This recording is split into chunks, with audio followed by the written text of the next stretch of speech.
Good morning everyone. যোৱাবাৰ যিহেতু মই ইণ্টাৰভিউ দিব গৈছিলোঁ, ইণ্টাৰভিউ প্ৰতি বছৰে হয়, কিন্তু অলপ হ'লেও কিবা কিবি চেঞ্জ হৈ থাকে। ডকুমেণ্টক লৈ হওক বা ৰানিঙৰ ক্ষেত্ৰত হওক, হাইট হওক, চেষ্ট হওক, এনেকুৱা ধৰণৰ কিছুমান সৰু সৰু চেঞ্জ হৈ থাকে। আজিৰ এই ভিডিঅ'টোত যোৱাবাৰ কেনেকুৱা ধৰণৰ চেঞ্জ হৈছিলে, প্ৰথমতে ল'ৰাখিনি যায় কেনেকুৱা কষ্ট পাইছিলে, সকলো ডিটেইলছ এই ভিডিঅ'টোত জনাই দিম। ভিডিঅ'টো চোৱাৰ আগতে আৰু এটা কথা কৈ দিওঁ, এই ভিডিঅ'টো চাওঁতে থাম্বনেইলখন চাই কিছুমানে ভিডিঅ'টো চাব আহিছে।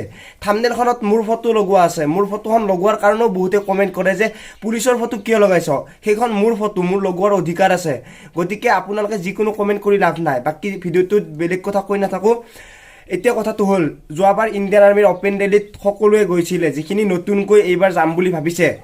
যিহেতু বহুতৰে নটিফিকেশ্যন আহিছে অসমৰ কেইখনমান ডিষ্ট্ৰিক্টৰ বাবে, সেইবাবে এই ভিডিঅ'টো বনাই দিছোঁ, জানো আপোনালোকৰ কোনো ধৰণৰ লছ নহয়। যোৱাবাৰৰ আপডেটক লৈ বনাইছোঁ, বাকীখিনি আপোনালোকে নিশ্চয় জানে। যি ইম্পৰ্টেণ্ট ডকুমেণ্টছ লাগে আপোনালোকে সকলোখিনি ডকুমেণ্টছ লৈ যাব।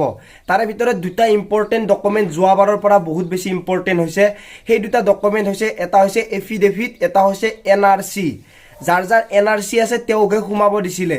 যোৱাবাৰ বঙাইগাঁৱৰ কথাটো কৈ আছোঁ, যিখিনি NRC লৈ গৈছিলে তেওঁলোকক সোমাব দিছে। বিশেষকৈ আপোনালোকে বেয়া নাপাব, যিখিনি মুছলমান বন্ধু বান্ধৱী আছে তেওঁলোকৰ বাবে NRCটো বেছি ষ্ট্ৰিক্ট কৰি দিছিলে।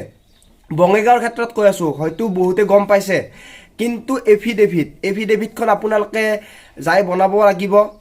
2 দিন আগতে বনাই আপোনালোকে লৈ যাব লাগিব। এইবাৰতো কৰোণা টেষ্ট কৰিও আপোনালোকে চাৰ্টিফিকেট লৈ যাব লাগিব। কৰোণা নিগেটিভ নে পজিটিভ চাৰ্টিফিকেট আপোনালোকে লৈ যাব লাগিব।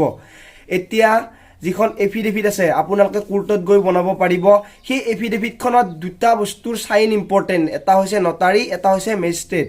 যদি আপোনালোকৰ নটাৰী চাইন থাকে তেনেহ'লে কিছুমানক উলিয়াই দিছিলে, মোক উলিয়াই দিয়া নাছিলে, ময়ো নটাৰীৰে চাইন লৈ গৈছিলোঁ। কিন্তু কিছুমান কথা আছে নহয়, কপাল যদি ভাল তেনেহ'লে আপোনালোকে সকলোতে চান্স পাই যাব পাৰে। ঠিক তেনেদৰে যদি আপোনালোকৰ লাক বেয়া তেনেহ'লে আপুনি নটাৰী চাইন লৈ যোৱাৰ পিছতো উলিয়াই দিব পাৰে।